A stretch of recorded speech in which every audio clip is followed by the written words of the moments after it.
March 18, 2020. Bill Ackman goes on live television, his voice shaking, warning that hell is coming. Hotels could collapse. America could shut down. Fear was already flooding Wall Street, and after he spoke, it got worse. But while millions watched retirement accounts melt, Ackman's hedge didn't die with the market. It exploded in value, turning a disaster into roughly $2.6 billion. So the question wasn't just whether he saw the crash first. It was whether one of the most famous investors in America had learned how to profit not only from panic, but from the public performance of panic itself. To understand why that moment hit so hard, you have to go back to the beginning. Bill Ackman didn't come from nowhere. He grew up in Chappaqua, New York, in a wealthy family tied to real estate finance. His father, Lawrence Ackman, ran Ackman Ziff, a firm that arranged property deals in New York. So from early on, Bill was around money, leverage, buildings, and people who thought in giant numbers. That world was normal to him. He did the expected things on paper. Horace Greeley High School, Harvard College, then Harvard Business School. But the interesting part wasn't the resume. It was the impatience. After school, he spent time working in his father's business, and that could have been the safe path. Good money, strong family connections, a life already built. He didn't want that. He wanted his own machine. In 1992, he launched Gotham Partners with his Harvard friend David Berkowitz. They started small, raising a little over $3 million. The idea looked simple enough. Find companies that the market had priced too low, buy hard, wait, and push if needed. Ackman liked assets he could understand, especially real estate. He didn't want abstract stories.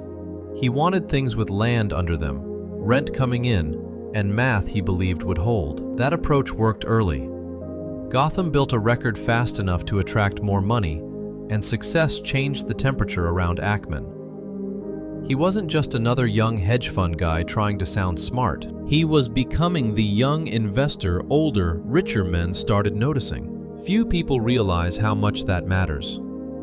Attention in finance is capital. Once people decide you might be the next big thing, more doors open, more money follows, and mistakes get mistaken for confidence. Then came Rockefeller Center. In the mid-1990s, the famous New York complex was in distress, and Ackman saw what he thought was a giant mismatch between price and reality. He teamed up with Leucadia to bid for it. He was still young, still early, and now he was stepping into a fight over one of the most famous properties in America. That alone told you something about him. He didn't ease into ambition. He charged at symbols. He lost the deal. David Rockefeller and Goldman Sachs won instead. But losing didn't really slow him down, because the bid did something almost as useful. It put his name in rooms where it hadn't been before. Gotham got attention. Investors saw nerve. Wall Street saw a young man willing to make a public move against bigger players. And that's where the first version of Bill Ackman fully took shape. He liked concentrated bets. He liked conviction. He liked situations where he could argue that the market was wrong and he was right. Not eventually, right now.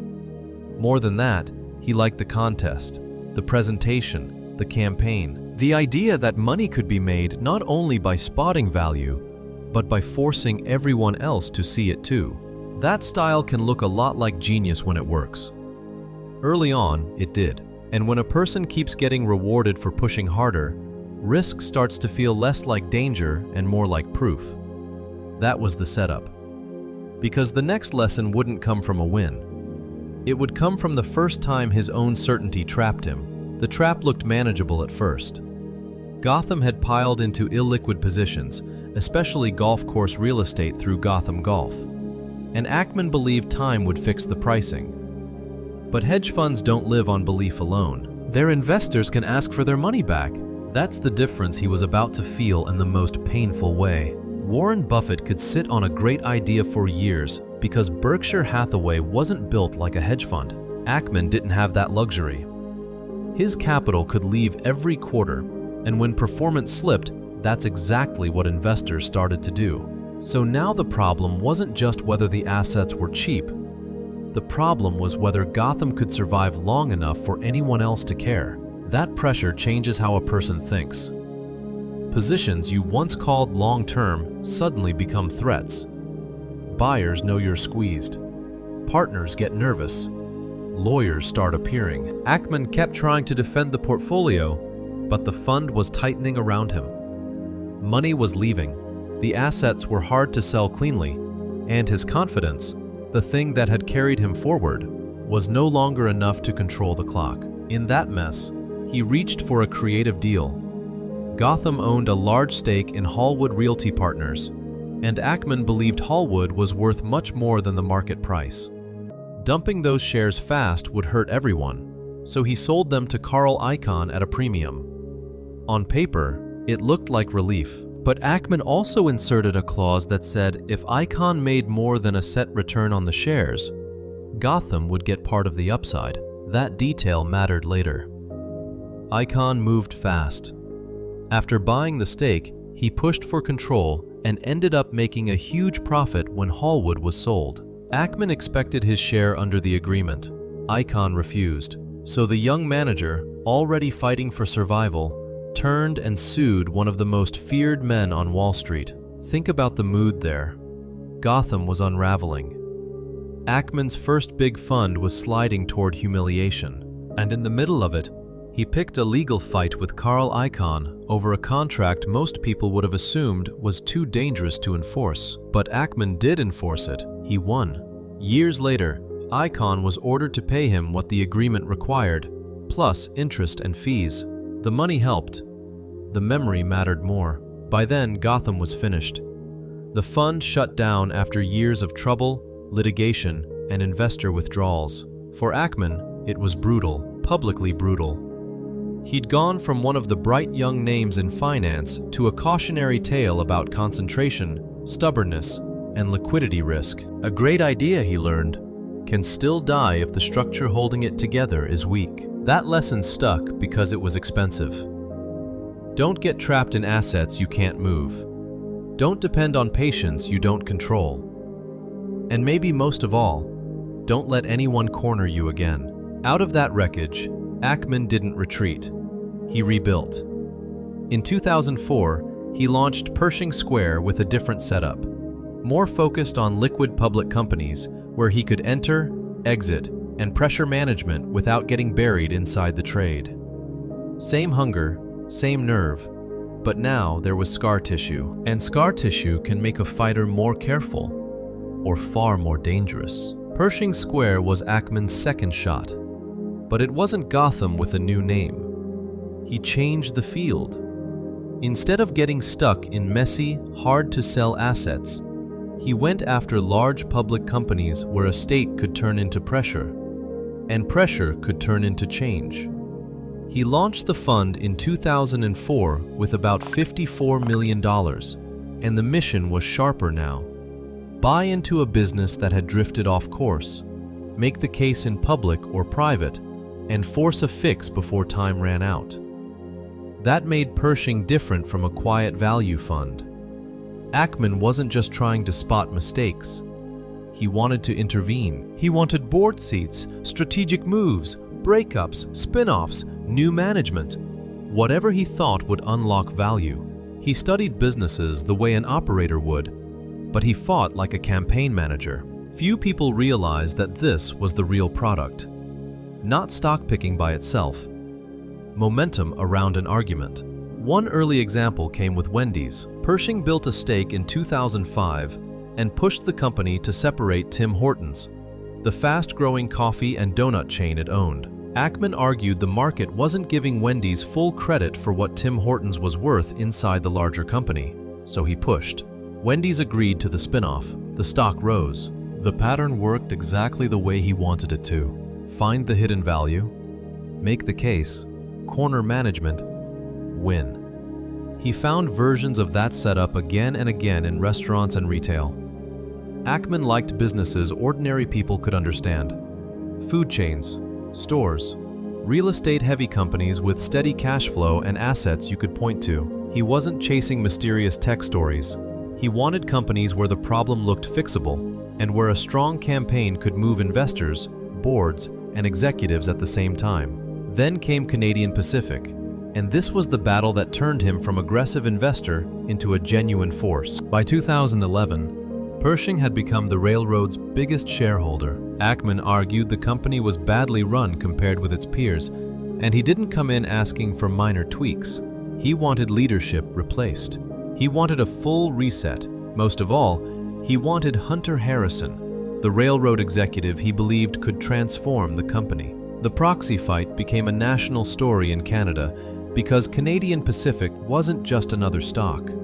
It was a symbol. Ackman was an outsider telling one of the country's most storied companies that its leadership had failed. That could have blown up in his face. Instead, shareholders backed him in huge numbers. In 2012, his slate won overwhelming support. Management changed. Harrison took over, and the company's performance improved sharply after that. By then, Ackman wasn't just someone who bought shares. He was someone boards had to think about before he even arrived. But success at that level can turn confidence into overreach, and J.C. Penney exposed the danger. Pershing built a massive stake. Ackman joined the board, and he helped bring in Ron Johnson, the former Apple retail chief, to reinvent the chain. The idea sounded bold. Too bold, it turned out. Discounts vanished. The stores changed too fast. Customers got confused. Then they stopped coming. Sales fell hard. We all fall down at some point.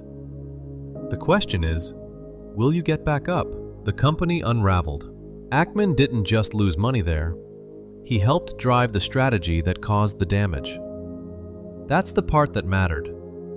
His method could absolutely revive a broken business, but in the wrong hands, or with the wrong read, it could wreck one faster. When he was right, he looked unstoppable.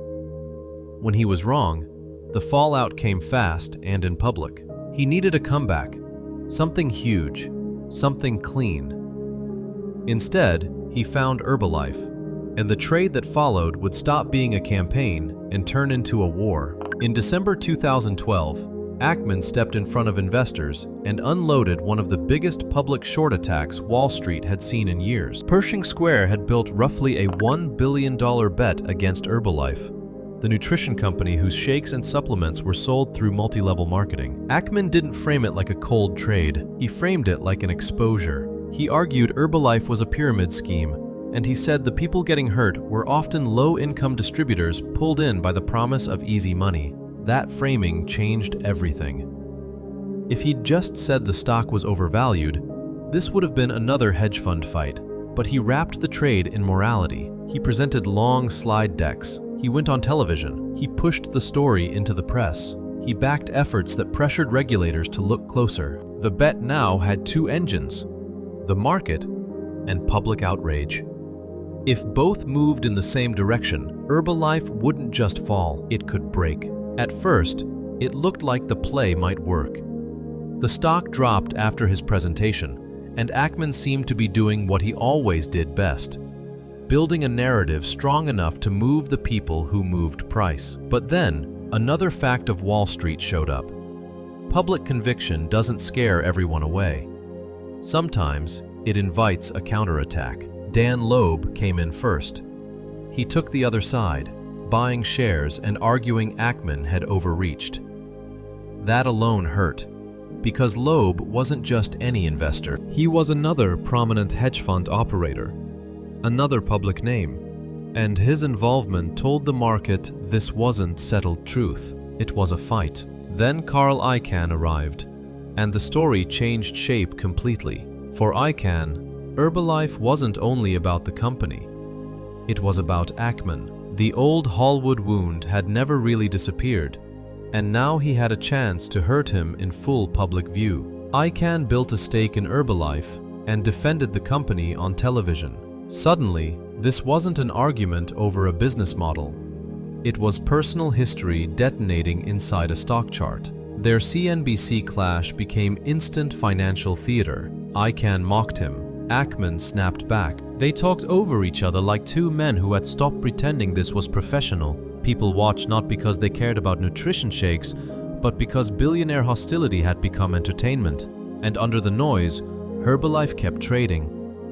What made the situation dangerous for Ackman was simple. A short seller can be right and still get crushed. If a stock rises instead of falls, losses keep growing. There's no natural ceiling to the pain. So while Ackman kept pressing the fraud case, Icahn and other supporters helped push the other story. Maybe Herbalife was aggressive, maybe messy, but not illegal, not doomed, and definitely not worth zero. The company gained more backing than Ackman expected. Icahn got board seats. Herbalife added figures like former Surgeon General Richard Carmona to its board, which gave the company something it badly needed: legitimacy. The stock climbed. Ackman had tried to make Herbalife look isolated. Instead, it started looking defended. Regulators did investigate. The FTC looked hard at the company, and in 2016, Herbalife agreed to a $200 million settlement and to change parts of its business. But the FTC did not call it a pyramid scheme. That mattered because Ackman had built the entire public case around that label. He'd gone all in, and the official ending didn't land where he needed it to. By then, the trade had become a years-long wound. Ackman shifted part of the position into put options to limit the damage, trying to cap risk after the stock moved against him. That was practical, but it also showed the original war plan had failed. He wasn't pressing an advantage anymore. He was managing a bleed. And the deeper irony was hard to miss. Ackman had spent years proving he could force events, move boards, and drag hidden weakness into the light. Herbalife was the opposite experience. He threw everything at it: research, presentations, lobbying, media pressure, public shame, and still couldn't make the world resolve the story his way. That's what made Herbalife bigger than a bad trade. It exposed the limit of his method. Influence works until it meets another source of influence with equal money, thicker skin, and a personal reason to keep you trapped.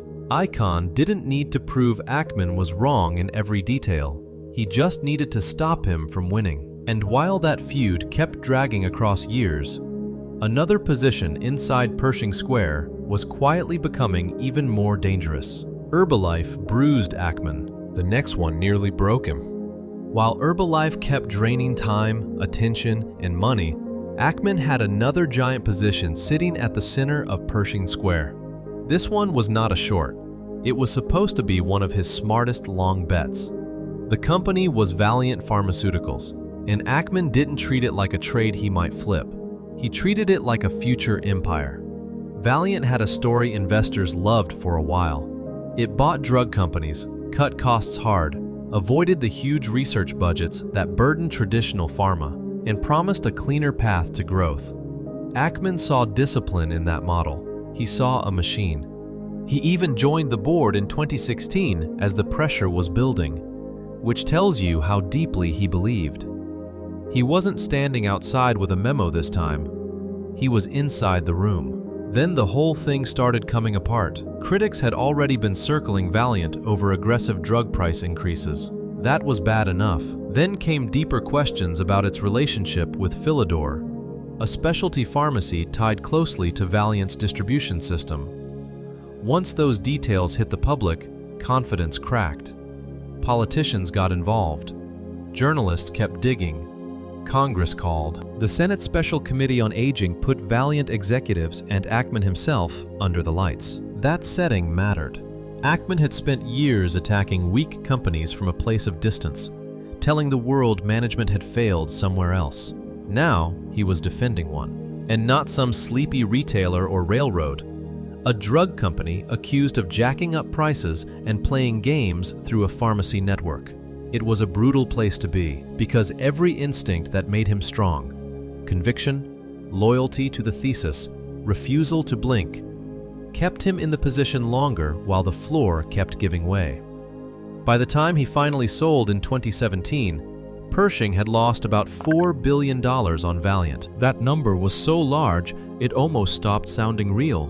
But the bigger damage was what it triggered around the fund. Performance got crushed. The press turned vicious. Traders started circling his other positions, and the old Gotham problem came back in a new form. Investors wanted out just when the story around him looked weakest. That part got under his skin because he'd lived through it once already. He knew what happens when the market stops seeing you as dangerous and starts seeing you as wounded. Redemptions become pressure.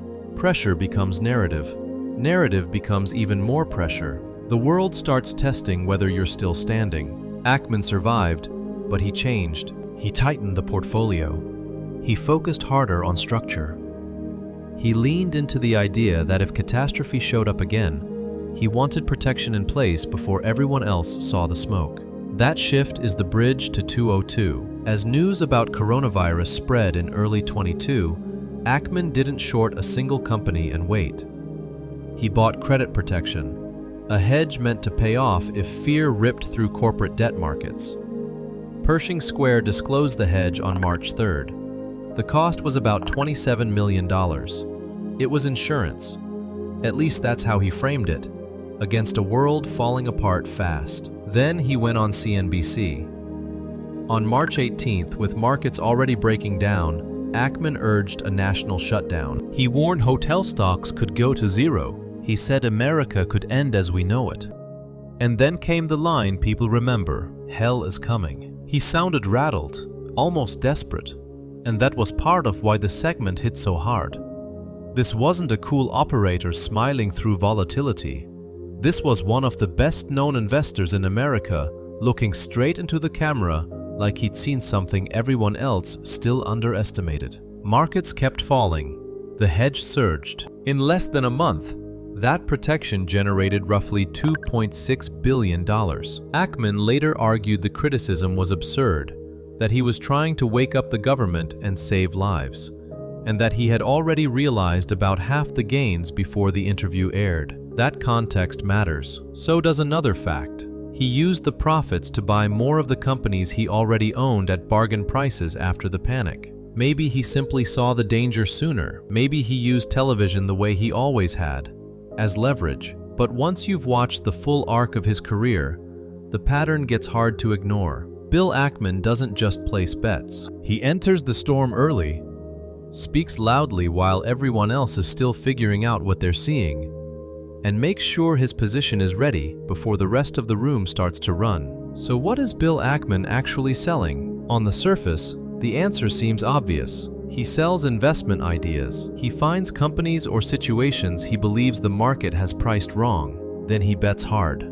That part is real. He studies filings, business models, debt structures, incentives. He does the homework. But that's not the whole machine. The deeper pattern running through his career is influence. Ackman understands that markets don't move on numbers alone. They move on belief. They move on fear, embarrassment, pressure, and social proof. A board changes course because shareholders lose patience. A regulator takes interest because the story gets loud enough. A stock falls because doubt spreads faster than certainty. He spent decades learning how to operate inside that gap. Supporters look at that and see someone useful. They see an investor willing to say the thing quieter people won't say. They see someone who can force lazy directors to act, drag hidden problems into public view, and shake companies out of denial. In that version, Ackman isn't a destroyer. He's a corrective force. Critics see something colder. They see a man who can turn a thesis into a campaign, and a campaign into a market event. That doesn't mean every claim is false. It means the line between exposing weakness and amplifying weakness can get blurry fast, especially when the person making the warning also profits if the panic spreads. That's why Herbalife mattered so much. It showed that public warfare has limits, especially when another billionaire is willing to turn the whole thing into trench combat. Valiant mattered for a different reason. It showed that conviction can become a trap when the facts change, and the person holding the thesis refuses to move fast enough. Then came the pandemic hedge, and that trade felt like the most complete version of everything he'd learned. Not a company, not one CEO, not one board. The target was mass psychology itself. He positioned early, spoke at maximum volume, and emerged with one of the most famous wins of his career. The question isn't whether Bill Ackman is a hero or a villain. That's too easy, and it lets the system off the hook. The real question is why modern finance rewards people who can read not just balance sheets, but human stress. Ackman figured that out earlier than most. He knows panic has a price, and if you time it right, panic pays. By the time Bill Ackman warned that hell was coming, he'd already spent years learning how fear can move stocks, executives, regulators, and entire markets at once. If you want more stories like this, subscribe and watch the next one. Because the people shaping the world usually look very different once you see how they really make money.